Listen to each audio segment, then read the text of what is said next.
Okay, welcome to this edition of the Native News Update. I'm your host for today's program, Paul Demain. Many of the stories read here can also be found at our website, along with a whole bunch of other ones at IndianCountryNews.com.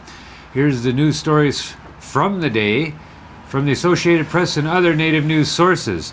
The Alabama Indian Affairs Commission says crafts sold by the Cherokees of Alabama should not be marketed as authentic American Indian items because the group is not a federal or state recognized tribe. Cherokees of the Alabama chief Bobby Red Hawk Sterling said June 23rd the group will abide by the law, but will sell items made by the members of the group. He said the tribe is seeking federal recognition. Tribal members said June 20th they would be selling authentic American Indian articles made by members in a gift shop that will open July 1st. However, Eloise Josie, executive director of the AIAC, said the law would violate the Indian Arts and Crafts law. Josie said she sent Sterling information about state tribal recognition and a copy of the Indian Arts and Crafts law. Experts on American Indian Alaska Native behavioral issues will meet in St. Paul, Minnesota, August 4th through the 7th to collaborate, network, strategize, and share knowledge at the nation's premier annual conference on behavioral health issues affecting Indian country. The 2009 Indian Health Service National Behavioral Health Conference is expected to attract leading substance abuse and mental health counselors, psychologists, physicians, nurses, traditional practitioners, health program administrators, and senior officials from federal, tribal, state, and local governments. Nationally recognized speakers will give presentations about methamphetamine prevention, technology, care for returning veterans, caregiver fatigue, and other compelling current topics. Planned cultural activities include a healing room and visits to a sweat lodge. The State Law Library of Montana in Bozeman plans to unveil what it claims will be the nation's first comprehensive internet portal in statewide Indian law by next January. State Law Librarian Judy Meadows said the website will include access and links to legal information from all American Indian reservations across the state. Meadows told a recent gathering at Montana State University that the site will allow people searching for information to gather it online rather than traveling to one of the reservations spread out across Montana. She says the portal shall be of a particular benefit to teachers, members of the legal profession, and tribes.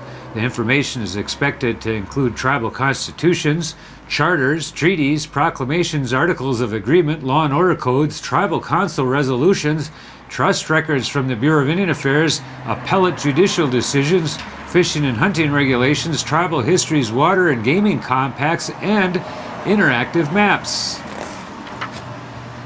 Bila Publishing is pleased to announce the republication of Folklore and Legends of the North American Indian, originally published by J.P.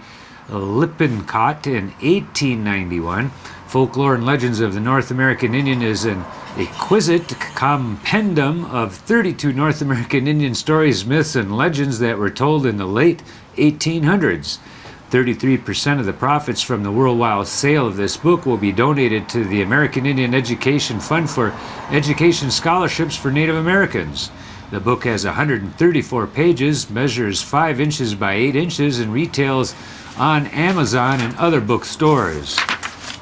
A new energy plant that generates heat and electricity by exclusively burning natural products is up and running in Shakopee, Minnesota. The Coda Energy Plant is a joint venture of the Shakopee-Mdewakanton Sioux community and the Rar Malting of Shakopee. The plant began running continuously earlier this month. It burns biomass materials including oat hulls, barley malt, dust, wood chips, and prairie grass. Everything it burns comes from within 60 miles of the plant. Burning the biomass materials produces steam that powers a turbine that makes electricity sold by Coda. The Shakopee tribe says the plant gives farmers the option of planting prairie grass on marginal land, which they can sell to the plant. Save that date, that's coming up on July 2nd, when